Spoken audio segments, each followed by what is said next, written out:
Hello Virgo, Sun, Moon Rising, and Venus signs. Kamusta kayo? Sana po'y nasa mabuti kayong kalagayan. Welcome back po sa Star Tarot. At kung bago kayo rito, welcome din po kayo. Please subscribe, like, share my videos, and leave me a comment kung nakaresonate po kayo. Thank you. So, tignan natin kung ano ang mensahe para sa'yo. Release. Yan. You need to release something na purging time na to, Virgo. Wag mo na tong patagalin. Let go anything, anyone, no, or a situation. 'Di ba? I-release mo na yan out of your life, no? Kung yan ay hindi na nakakabuti para sa inyo. Whatever it is that is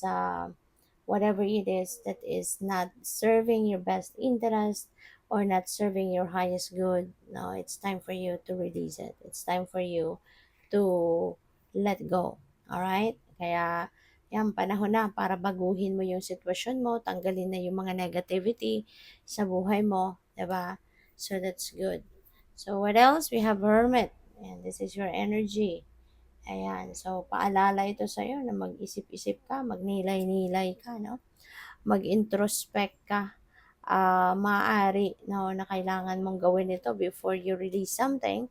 Pag-isipan mong mabuti what are the things that you need to do. What are the things that you need to take action on sa ngayon, di ba? Kaya ayan, mag-ano kayo, magmuni-muni, magnilay-nilay para na magkaroon kayo ng kalinawan sa inyong isipan. Okay? And also,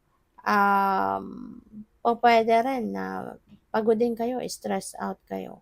'Di ba? Kaya kailangan din na magpahinga ka, mag-step back ka muna ng saglit lang, magnilay-nilay at magmuni-muni ka, 'di ba? So that you'd also be able to figure out what your priorities are. 'Di ba? Anong mga dapat mong unahin, anong mga dapat mong gawin, mga ganyan. So what else? We have the dreamer. Ayan. So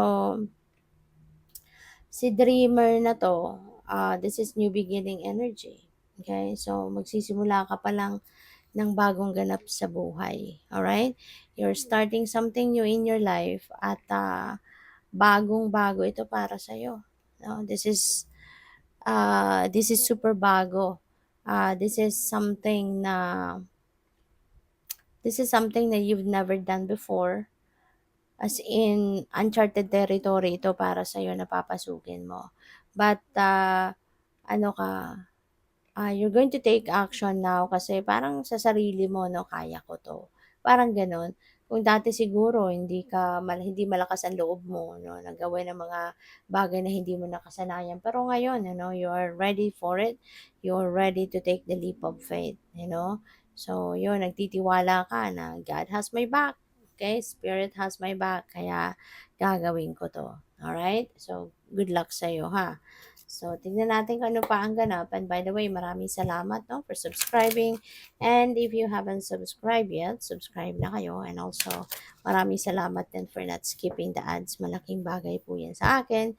And also, please click the join button sa baba ng video kung gusto po ninyo na mag-join kayo sa membership. Okay? Salamat po. So, what else? We have the wasp. May galit, retaliation, jealousy. So, pwede ang iba sa inyo rito, ring magalit, no? Baka mayroong ganong ganap. So, as much as possible, 'di ba? Kasi kapag magagalit ka, it will just backfire on you, no?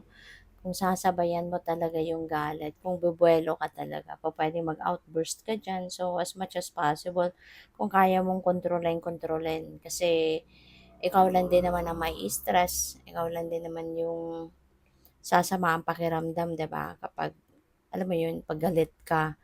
Tsaka, sometimes, nakakapagsalita tayo ng hindi maganda kapag galit. So, as much as possible, talagang kung kayang kontrolin, no? Pupuwede rin ang iba sa inyo rito baka nag-iisip na mag-retaliate kayo. So, well, nasa sa inyo na 'yan, 'di ba? Ah, um, alam niyo naman kung ano ang tama, alam niyo naman kung ano ang mali, 'di ba? So, kung ano yung hindi makakaganda sa pakiramdam ninyo or sa buhay ninyo, 'di ba? As much as possible, 'wag na ninyong gawin, 'di ba? Kasi always remember na karma is real. 'di ba? Karma is always at play. So, kung meron ng mga taong mga nakagawa ng masama sa'yo, nakagawa ng hindi maganda sa'yo, 'di ba? Kahit wala kang gawin laban sa kanya, 'di ba? Karma will do it for you, 'di ba? Kaya sana, 'no, sana kontrolin na lang ninyo yung galit, kontrolin ninyo yung kung ano man, kung kunyari kung nagbabalak kayong mag-retaliate sa taong ito, so yun pag-isipan ninyong mabuti, alright? For others of you, jealousy, no? So pupuwedeng sa relationship ito, baka you are feeling jealous or it's the other way around, baka yung person ninyo yung nagseselos sa'yo, merong pinagseselosan, no? So puwedeng gano'n din ang ganap. So yun, ano na lang kayo 'no, kaya tama 'to na mag-introspection kayo para mas malaman ninyo kung anong tama ninyong gawin, ano ang what is best to do, okay? Na hindi kayo mapapahamak, hindi kayo mapapasama, alright? So we have burden, ayan, may burden kayo, nabibigatan talaga kayo. Alam mo, pupuwedeng kung ano man itong source ng puwedeng maging galit ninyo, maaaring ito 'yun 'no, nahihirapan na kayo, nabibigatan na kayo sa sitwasyon na 'to. Kaya naiinis na kayo, it's either naiinis kayo sa sarili mo or sa tao talaga, 'di ba, na nagpapahirap sa'yo sa ngayon. So, pupuwedeng gano'n 'no. And, so maaari din na yung release na 'to is this, pag-isipan ninyong mabuti, 'di ba? If this is beyond your control, then wag mo nang isipin. Ipaubaya mo na lang sa divine, 'no? Bahala na si God, 'di ba? Total, 'di ba? Karma is always at play. So, makakarma din ng mga taong 'yan, 'di ba? Kaysa naman ikaw yung magwo-worry, ikaw yung nahihirapan, ikaw yung nai-stress, ikaw yung nabibigatan, 'di ba? Tapos sila, yung mga taong ito, maaring masaya sila, maaring wala silang pakialam, 'di ba, sa nararamdaman mo. So, ipaubaya mo na lang 'yan sa karma at ipaubaya mo na lang 'yan sa Panginoon. Lift it all up to God. Kung ano lang yung kontrolado mo, ano lang yung puwede mong gawin, sige gawin mo kung sa tingin mo 'yun ang tamang gawin or 'yun ang dapat, 'di ba? Pero more than that, 'di ba? So sana 'yun, kalmahin mo na lang yung sarili mo, okey? Kalmahin mo kasi hindi natutulog ang Diyos, Virgo. God never sleeps. God sees everything. No? God's feeling you. No? Kung ano yung nararamdaman mo. Kung sa tingin ni God na ikaw ay naagrabyado din dito, diba? You will be blessed. Okay? You will be blessed. Kaya kung ano man ito, let go mo na yung burden na yan. Okay? Gawin mo kung anong sa tingin mo ang dapat mong gawin. Okay? Do it and then release. No? I-let go mo na yan. No? Kung ano yung galit, anong bigat, anong hirap, no, na nararamdaman mo sa ngayon. Kasi ikaw lang din naman ang kawawa, 'di ba? Ikaw lang din ang mai-stress, ikaw ang hindi makapapakali, ikaw 'yun, 'di ba? So let it go. Alright? Let go and let God help you, no? Lighten your burden. Ialay mo 'yan sa Panginoon. So we have the high priestess. Ayan, pakinggan mo yung inyong intuition. Kasi for sure that the universe is sending you messages.